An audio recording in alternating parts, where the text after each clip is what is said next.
Duyarlı yanaşırıq bu məsələyə, amma bəzən belə bir algı da var ki, Güney Milli Hərəkatı hələ konkret hədəflərini müəyyən etməyib. Siz Quzeydə müstəqilliyimizi bərpa eləyən hərəkatın liderlərindən biri kimi, dövlətin başında olan şəxslərdən biri kimi nə fikirləşirsiniz İsa bəy? Belədirmi? Yəni, mən gerçəkçi baxmaq üstünlük verirəm prosesə və vəziyyətə. Yəni, nə çox optimist, nə çox pessimist. Gerçəkçi baxmaq üstünlük verirəm. Nəzərə almaq lazımdır ki, İranda dəhşət dərəcədə qəddar bir rejim var. Bu rejim elə son hadisələrdə bəzi rəqəmlərə görə 40 minə qədər, bəlkə 50 min deyirlər, 50 minə qədər insan öldürdü. Dəhşətli bir rəqəmdir, heç adam qəbul edə bilmir. Yəni, biz bir 20 yanvarı yaşadıq, orada yəni yüzlərlə idi, düşünün, və minlərlə insan. Nəzərə alın ki, 80-ci illərin ortalarında SSR-nin rəhbərliyi dövlətin bu şəkildə davam edə bilməyəcəyini qəbul eləmişdilər. Bunu rəsmən bəyan eləmişdilər. Qarbaçov xətti var idi. Rəsmən bəyan eləmişlər ki, bu şəkildə olmaz. Əgər dövləti inkişaf etdirmək istəyiriksə, dəyişməliyik. O dəyişməliyik söhbəti başlandı. İndi siz gənclərin yadında yadınızda 86-cı il iqtisadi proseslərdən. Yəni, başladılar ki, sürətlənməliyik ki, Qərbin iqtisadi cəhətdən Qərblə yarışda uduzmayaq. Biraz danışdılar, çalışdılar, sonra dedilər ki, yox. Sürətlənmək üçün gərək yenidən qurma olsun. Yenidən qurulaq ki, sürətlənə bilək. Sonra biraz yenidən qurma, danışdılar, gördülər, danışmaqla nə olmur. Dedilər, yenidən qurma üçün söz radlığı olmalıdır. Glasnost başladı. Aşkarlıq olmalıdır. Yəni, aşkarlıq olmalıdır. Sözü ilə də proses artıq başlandı. İnsanlara danışma imkanı verildi. Fərqli fikirlər deməyə imkan verildi. İran hələ o mərhələyə gəlib çatmayıb.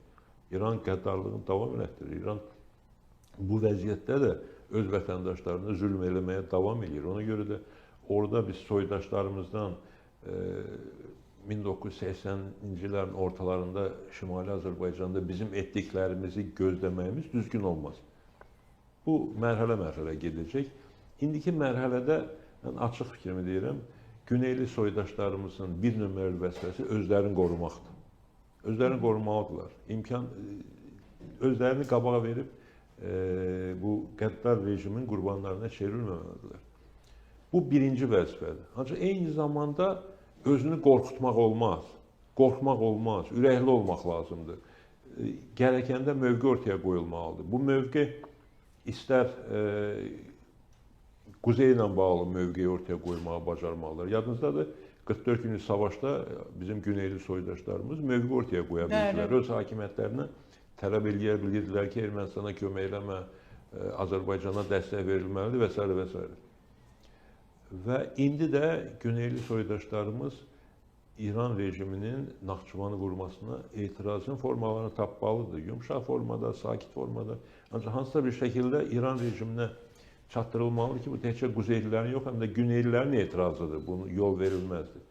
Yaxud son vaxtlar ki, bu söhbətlər aktuallaşıb ki, raket və təyyarə zərbələri ilə İrandakı rejimi tam çökdürə bilməyən, nə qədər zəiflətsə də Amerika Birləşmiş Ştatları və İsrail Kürd silahlı qüvvələrini döyüş meydanına yeritmək haqqında danışmağa başlayıblar. Yəni, bu ciddi təhlükədir. Bu, İranda və xüsusən də soydaşlarımızın yaşadığı bölgələrdə etnik tərkibi, etnik nisbəti dəyişmək cəhdidir, vəziyyəti köklü sürətlə dəyişmək cəhdidir. Və bizim soydaşlarımızın həyatına birbaşa təhlükədən xəbəri verir bu məsələlər və ona da həm soydaşlarımız öz etirazlarını bildirməyə bacarmalıdırlar. Həm də ki, o ordunun içində, hətta Sepahın içində olan qüvvələrin içindən milli elementlərlə dil tapmaq və onları bu təcavüzün qarşısına dayanmağa, inandırmağa bacarmalıdırlar.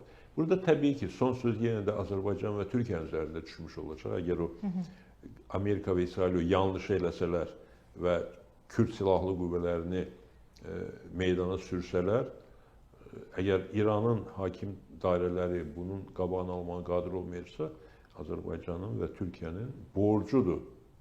Həm öz sərhədlərini müdafiə eləmək, həm də soydaşlarımızı müdafiə eləmək. Amma soydaşlarımız da bu təhlükələrdən xəbərdar olmalıdırlar və buna etiraz üçün, bu barədə sözlərini demək üçün formaları tapmağa çalışmalıdırlar. Bugünkü mərhələdə bu zəruridir.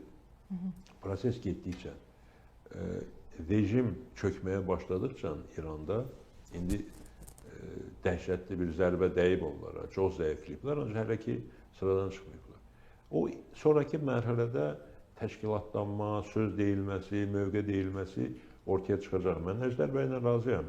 Güneydə ciddi bir hərəkat var və böyük bir qüvvə var. Xalqımızın içində böyük bir qüvvə var, iradə var. Amma o iradənin dediyimiz şəkildə ortaya çıxması üçün müvafiq situasiya yetişməlidir. İsa bəy, çox üzr istəyirəm, situasiya yeri gəlmişkən, yəni bu İrandakı baş verən proseslərə Güney Milli Hərəkatının özəlliklə yəni Ostanlar şəklində lap götürsək, Qərbi Azərbaycan, Şərqi Azərbaycan Ostanlarının fəal müdaxiləsi passivlik kimi deyil, milli onda həmrəylik qərarıdır. Beləmi anlamalıyıq prosesi? Yəni təbii ki, hamısı bu olmalıdır. O siyasi yanaşma da olmalıdır. Yəni qarışmamaq mütəşəkkil bir qərardır deyirsiniz. Məncə bu kifayət qədər gerçəkçi bir yanaşmadır. Ancaq dediyim kimi bir tərəfdən özlərini qorumalıdırlar soydaşlarımız, qardaş bacılarımız. Digər tərəfdən də bu təhlükələrdən xəbərdar olmalıdırlar və bu təhlükələrin qabağında öz sözlərini ehtiyatla da olsa deməyə hazır olmalıdırlar. Buna ehtiyac var. Buna millətimizin ehtiyacı var, elə Güneyli soydaşlarımızın özünün də ehtiyacı var. Biz buradan sözümüzü deyirik və deyəcəyik. Biz yenə də bu sizin yaratdığınız fürsətdən istifadə edib, mən fikrimi çatdırıram, Müsavat Partiyası adından deyirəm, Demokratik Düşərgə adından deyirəm ki, biz Güneyli soydaşlarımızı İslam'a yalnız buraxmayacağıq. Biz onlarla bir yerdəyik. Onlar üçün hər cür fədakarlığa, hər cür addımlara hazırıq. Onlar yalnız deyirlər, bunu bilsinlər, hiss eləsinlər. Və eyni zamanda bütövlükdə vəziyyəti dəyərləndirməyə çalışmalıyıq Aygün xanım. Azərbaycan uzun illərdir, müstəqillik dönəmində əslində qalsa, bunu biz də deyirik, hakimiyyət nümayəndələri də müxtəlif variantlarda deyirlər ki, biz şimal təhlükəsi ilə cənub təhlükəsinin arasındayıq. Şimaldan Putin rejimi, cənubdan klerikal rejim, molla rejimi Azərbaycan üçün ciddi təhlükədir, hər cəhətdən ciddi təhlükədir. Bunu hər zaman demişik. Və diqqət edin ki, Azərbaycanın müasir hakimiyyəti, Əliyev hakimiyyəti açıqcası Rusiya ilə də, İranla da normal münasibətlərə can atır. Hər zaman bir yolunu tapıb, bir yola verməyə necələrlər çalışır. Rusiya ilə də, İranla da. Nə oldu axırı? İkisi də gerçək sifətlərini qoydular. Rusiya hər zaman göstərirdi və 2024-cü ilin dekabrın 25-də bizim təyyarəni vurmaqla, vətəndaşlarımızı, soydaşlarımızı məhv etməklə və sonra da bu günahı normal şəkildə üzərinə qəbul edib üzrxahlıq eləmək əvəzinə, kompensasiya ödəmək əvəzinə, cinayətkarları cəzalandırmaq əvəzinə bizim Rusiyada yaşayan soydaşlarımıza hücumlara başladılar. Müxtəlif regionlarda insanları həbs eləməyə, təzyiq göstərməyə başladılar. Hələ də davam eləyir. Və bizə diqqət edirsə, diaspor rəhbərlərinə hücum eləyirlər. Çünki diaspor rəhbərlər adətən biznesmenlərdir, müəyyən imkanları olan, müəyyən əlaqələr qurmuş adamlardır. O adamların zəiflədilməsi bütövlükdə bizim o diasporanın zəifləməsinə gətirib çıxaracaq orada. Bu zərbələri vururlar Rusiyada. Və İran məsələsi. İranla da eyni qaydada Azərbaycan hakimiyyəti, Əliyev rejimi daim onlarla dil tapmağa çalışır. Nə oldu? Gah səfirliyimizə əl avtomatlı terrorçu hücum eləyir, gah torpağımıza dron atırlar, məktəbimizə, aeroportumuza dron atırlar və bir tərəfdən bunu özlərinin etmədiyini bəyan edirlər, o bir tərəfdən hədə qorxu etməyə gəlməkdə davam edirlər. Yəni bu o deməkdir ki, Rəsulzadənin bu məsələlərə yanaşmaları, Əbülfəz Elçi bəyin yanaşmaları şəxsi seçim deyildi. Bu gerçək siyasəti, dünyadakı vəziyyəti, bölgədəki vəziyyəti gerçək təhlilinə əsaslanan mövqelər idi. Və indi də biz sizdən söhbətlərdə dəfələrlə qeyd elədik ki, 44 günlük savaşda və bir günlük antiterror əməliyyatında Azərbaycanın böyük uğurları bir sıra amillərin yanaşı, həm də ki o milli strateji xəttimizə uyğun addımlar atılmasındaydı. Yəni o dövlət millət birliyi o cür yarandı deyirsiniz. Və o zaman da demişdik, bax bu gün də mən hər dəfə az qala sizlə söhbətdə demişəm ki, üçlü platformamız var, üçlü təkliflər sistemimiz var. Uğur qazanmaq istəyən hakimiyyət ölkədə milli birliyə nail olmalıdır, gerçək milli birliyə. İkincisi, Türkiyə ilə ittifaq, münasibətlər mümkün qədər dərinləşdirilməlidir. Nə qədər yaxşı olsa da yenə də azdır, dərinləşdirilməlidir. Üçüncüsü də çağdaş dünya ilə dil tapmaq, çağdaş dünyaya inteqrasiya olmaq xətti, bütövləşmək xəttidir. Bu üç məsələdir. Bunlara əməl edirsənsə uğur var. Diqqət elədiniz, bütün uğurlarımızın formulu budur əslində. Budur. İndi bu belədir. Bu rəssadə xəttindən, İlişvəyə xəttindən gələn bir yanaşmadır. Və diqqət elədiniz, Naxçıvan vurulmasına görə az qala bütün dünya Azərbaycana dəstək verdi. Deyirdilər, Azərbaycanı sevmirlər, nə bilim, xristiyan təşrif keçdiyi və s. və s. Müxtəlif fikirlər deyilir. O mövzulara girmirəm mən. Ancaq faktdır ki, bütün demək olar ki, ciddi dövlətlər, ciddi məsuliyyətli mərkəzlər Azərbaycana dəstək verdilər o məsələdə. Yəni bizim dediyimiz bu üçüncü məsələ çağdaş dünya ilə bütünləşmək məsələsi elə belə xam xəyal deyil, bu gerçəklikdir. Həm gerçək imkandır, həm də gerçək ehtiyac olan bir məsələdir. Azərbaycan hakimiyyəti bu istiqamətdə müəyyən addımlar atılır, deməyək ki, addımlar atılmır. Xüsusən Türkiyə ilə əməkdaşlıq, birlik istiqamətdə addımlar atılır. İndi bu daha da dərinləşməlidir. Bəllidir ki, bu regional vəziyyətə baxışda Türkiyə ilə Azərbaycan arasında biraz fərqli yanaşmalar da var. Özəlliklə İran məsələsində xüsusən hiss olunur. İran məsələsində, İsrail məsələsində daha çox müəyyən fərqli yanaşmalar var. Bu danışılmalıdır. Bizim sözümüz hər zaman bu olub ki, Türk dövlətləri sözdə deyil, əməldə birləşməlidirlər. Zaman-zaman konkret problemləri masaya yatırıb bu barədə ortaq mövqe formalaşdırmağa çalışmalıdırlar. İndi o baxımdan deyirsiniz ki, bu günlərdə belə bir görüş keçiriləcək. Bu çox düzgündür. Bəli, sabah. Bəlkə də biraz gecikdirilmiş addımdır. Əvvəlcədən edilməlidir. Ancaq görünür, Türkiyə hücum və Azərbaycana hücum təhlükənin nə qədər böyük olduğunu bütün dairələri bir daha nümayiş etdirmiş oldu. Və bu ortaq Türk NATO-sunun yaradılması, yəni bir qədər də geniş götürürəm, yaranmasına səbəb ola bilərmi? Yəni regionda artıq bizim üçün konkret təhlükə ölkələri varsa, hərbi gücümüzü birləşdirmək, daha da irəlilətmək siz Türkiyə nəzərdə tutursuz. Məsələn, bəziləri iddia edir ki, qısa zamanda bu həm də onun üçün vacib bir məqam oldu ki, bu Azərbaycana dron hücumu Naxçıvana Türkiyənin Naxçıvanın təhlükəsizliyi ilə bağlı öhdəlikləri Şuşa bəyannaməsi işə düşsün. Bizim seyircilərimiz də sual yazmışlar, üzr istəyirəm, adını unuttum seyircimizin.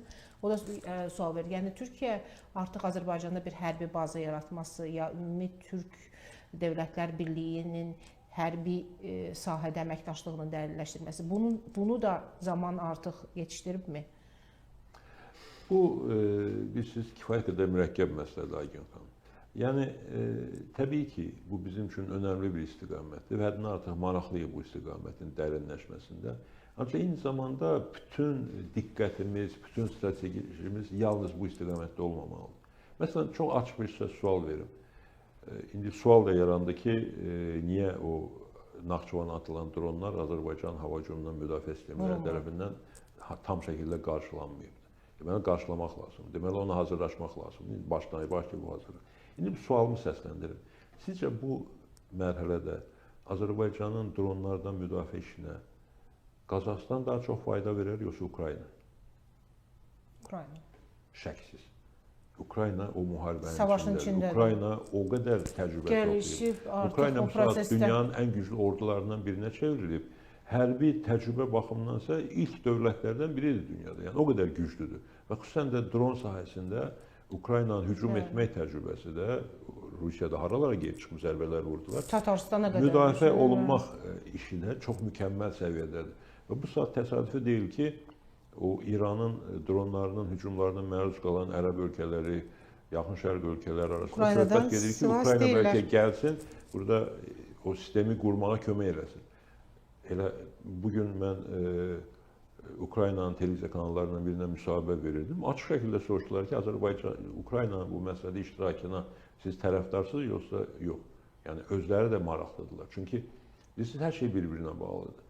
Bu saatı bizim şimalımızda da müharibə gedir, cənubumuzda da müharibə gedir. Və şimalımızda Ukrayna amili var və Ukrayna həm də İran dronları ilə vurulur. İran Rusiyaya birbaşa dəstək verir. Yəni Ukraynanın birbaşa marağı var bu bizim cənubumuzdakı vəziyyətdə. Və Azərbaycanla da Ukrayna arasında kifayət qədər yaxşı münasibətlər var. Yəni bu saat biz o münasibətlərdən istifadə edib öz müdafiə işlərimizi gücləndirmək, təcrübəmizi artırmaq, əhalimizin həm burada, həm güneydə təhlükəsizliyini təmin etmək imkanlarından niyə də yararlanmayaq? Yəni şaxələndirilmiş bir siyasətin tərəfdarsız deyil. Bəli, ona görə də yalnız bir istiqamətdə getmək düzgün olmaz. Yeri gəlmişkən, Turan axı böyük bizim imperiyalar olubdur. Səfəvi imperiyası, Osmanlı imperiyası. Səfəvi imperiyasının bütün xalqı türklərdən ibarət idi. Yox, təbii. Osmanlı imperiyasının bütün imperatorluğun bütün əhalisi türklərdən ibarət idi. Eləcə də biz Turan qururuqsa, Turanı ancaq türklərdən ibarət bir birlik kimi görməməliyik. Yox, dövlətlər var orada yəni. Dövlətlərin heç biri tək millətli deyil. Hamısı faktik olaraq çox millətlidir. Bir sıra dövlətlər də Turan birliyinin müşahidəçi üzvü olmağa çalışırlar. Bəziləri artıq üzvlər, bəziləri də olmağa çalışırlar. Yəni bütün bunlar nəzərə alınmalıdır və biz öz bu addımlarımızla digər qüvvələri çəkindirmək, bizə düşmən kimi baxmağa sövq etməməliyik. Əksinə bizə bölgədə sülhə, əmin-amanlığa dəstək verən, başqa millətlərlə də bir yerdə bu sülhü, əmin-amanlığı təmin etmək istəyən və buna qadir olan bir qüvvə kimi baxmaları bizim də işimizə uyğundur. Bölgədə sülh və əmin-amanlığa da xidmət edən bir məsələ olacaq. İsa bəy, bəs məsələyə bir qədər tərs tərəfdən baxsaq, sizin fikrinizi apayentlik kimi soruşun bu sualı. Bu bölgədə yaşayan bütün xalqların təhlükəsizlik çətiri deyilmi Türk Dövlətlər Birliyi? O dövlətlər də bundan xəbərdar olmalıdırlar, razı olmalıdırlar, buna yoxsa yox. Yəni, Mərkəzi Asiyada 5 dövlətdir, 4-ü Türk dövlətidir, biri Tacik dövləti, Farslara, İran dilli bir dövlət Farslara yaxın. Və Mərkəzi Asiyanın biz birliyini, bərabərliyini istəyiriksə, məncə istəyirik və təsadüfi deyir ki, sonuncu dəfə 5 Mərkəzi Asiya dövləti bir araya gələndə Azərbaycanı da dəvət elədilər və təkcə 4 Türk dövləti yox, Tacikistan da Azərbaycanın orada iştirakının məqsədə uyğun sayılır. Və bu saatı Cənubi Qafqazda Gürcüstanın və Ermənistanın Azərbaycanın və Türkiyənin dəstəyinə ehtiyacları yoxdurmu? Var. Amma onlar görməlidirlər ki, bu Türk birliyinin güclənməsi onlar üçün təhlükə deyil. Əksinə onların təhlükəsizliyini təmin edən, onları yeri gələndə Rusiyadan, İrandan, başqa qüvvələrdən qoruyan bir qüvvədir bu. Bunu sözdə yox, əməldə nümayiş etdirmək lazım, sübut eləmək lazımdır. Xalqlar, insanlar bizdən qorxmamalıdırlar.